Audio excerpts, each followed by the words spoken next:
Hablemos de Martin Heidegger, un nombre que, bueno, divide opiniones.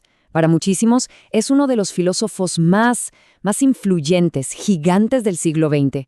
Pero para otros es una figura cuya genialidad quedó, digamos, marcada para siempre por sus decisiones.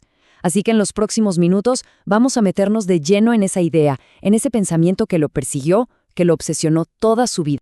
Y todo, absolutamente todo su pensamiento, gira en torno a una sola pregunta. Ojo, no es originalmente suya. La formuló Leibniz, pero Heidegger la hizo el centro de su universo. Y es una pregunta que si de verdad nos detenemos a pensarla, da un poco de vértigo. ¿Por qué hay algo? ¿Por qué existe lo que existe y no simplemente la nada? Es que, para Heidegger, cada gran filósofo, cada gran pensador, en el fondo le da vueltas a una única y gran idea durante toda su vida. Y la suya, bueno, la suya era esa, la pregunta por el ser. Él sentía que toda la filosofía occidental se había olvidado de lo más básico, de lo más fundamental. O sea, ¿qué queremos decir de verdad cuando decimos que algo es? Ok, entonces, para entender esta obsesión, vamos a seguirle el rastro. Primero, vamos a ver por qué esta pregunta quedó en el olvido. Después, nos meteremos con su concepto más famoso, el Dasein. De ahí, pasaremos a ver qué significa eso de vivir de cara a la muerte. Luego, el giro radical que dio su pensamiento y, para cerrar, nos enfrentaremos a su legado, que es complejo, con sus luces y sus sombras. Muy bien, empecemos por el principio, por la chispa que lo encendió todo. Esta obsesión de Heidegger no salió de la nada, ¿eh? Todo comenzó con un libro que le regalaron cuando era muy joven. Se titulaba algo así como Del significado múltiple del ente según Aristóteles, de un tal Franz Brentano. Y esa lectura, ¡pum!, lo dejó marcado. Se quedó con una pregunta que ya no lo soltaría jamás. Si las cosas son de tantas maneras diferentes, ¿qué diablos significa ser en su nivel más fundamental?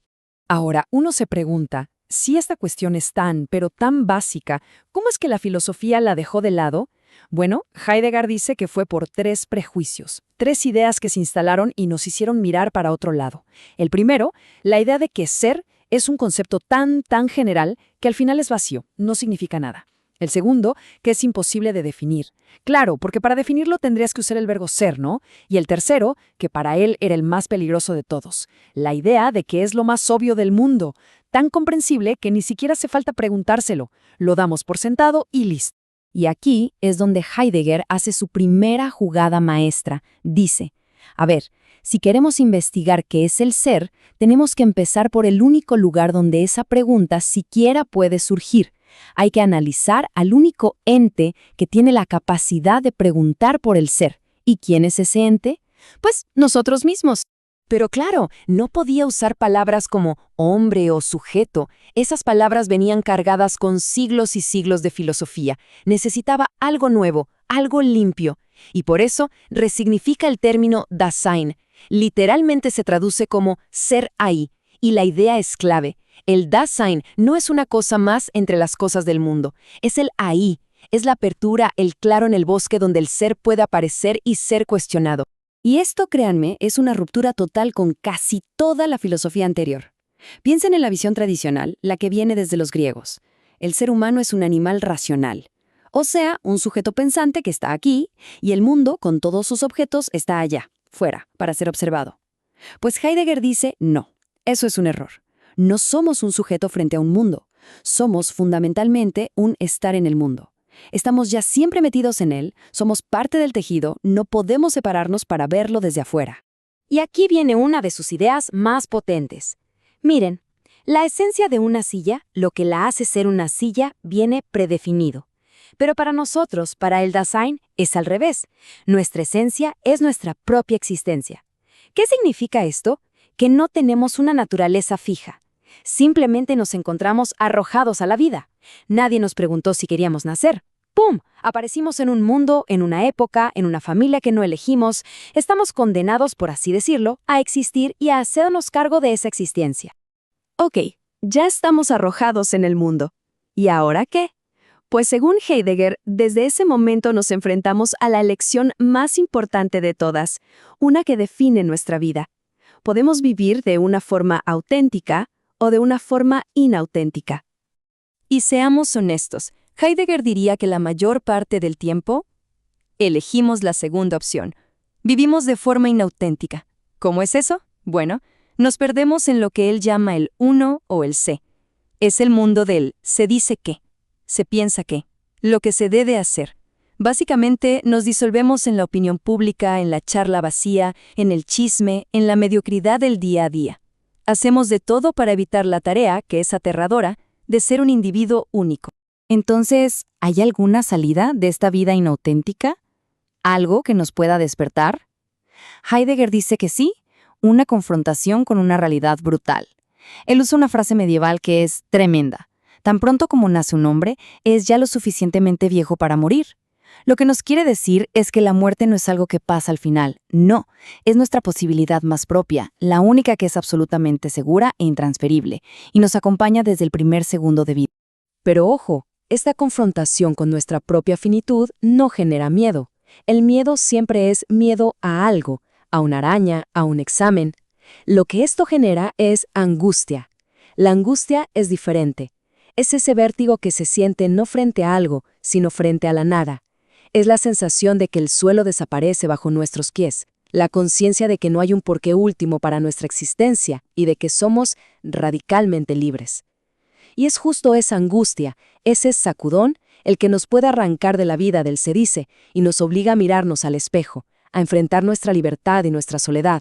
Y justo cuando uno piensa que ya tiene el mapa del pensamiento de Heidegger con su obra maestra, Ser y Tiempo, pasa algo increíble.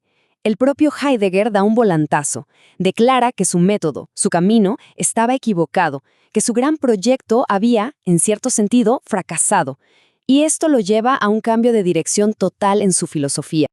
A este cambio se le conoce como el giro, la Kehre en alemán. Piénsenlo así. En la primera etapa, en Ser y Tiempo, el Dasein era como un detective activo persiguiendo e interrogando al ser para arrancarle sus secretos. Después del giro, la actitud cambia por completo. Ya no se trata de ir a cazar al ser. Ahora la tarea es más bien aprender a escuchar, poner atención a cómo el ser se nos revela, se nos muestra por sí mismo. ¿Y dónde? Quizá en el silencio de un poema, en una pintura o en el lenguaje mismo, pero cuando deja de ser una simple herramienta. Se dio cuenta de que el problema era gigantesco, estaba en las raíces mismas de nuestro pensamiento. Todo el lenguaje de la filosofía tradicional, con sus conceptos de sujeto, objeto, sustancia, causa, en vez de acercarnos al ser, lo que había hecho era construir un muro para ocultarlo.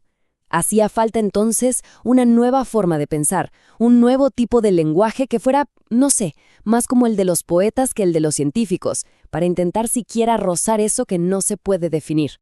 Bueno, y con todo esto llegamos a la parte final, y quizá la más difícil de todas, el legado, porque estamos hablando de un pensador que fue tan brillante como, bueno, como controvertido. Su influencia en el pensamiento es innegable, pero al mismo tiempo, su biografía personal arroja una sombra de la que no podemos escapar. Vamos a los hechos que son duros y son claros. En el año 1933, cuando estaba en la cumbre absoluta de su fama, Heidegger fue nombrado rector de la Universidad de Friburgo, ya bajo el régimen nazi. Y no solo eso, se afilió al Partido Nacional Socialista. Es verdad que dimitió como rector al año siguiente, pero esa implicación, por breve que fuera, es una mancha que ha generado y sigue generando un debate tremendo. ¿Hasta qué punto se puede separar su filosofía de sus acciones políticas? Es la gran pregunta. Pero, a pesar de toda esta controversia, el impacto de sus ideas fue descomunal. Es que es increíble la cantidad de corrientes que beben de él. Fue una figura clave para el existencialismo francés de Sartre.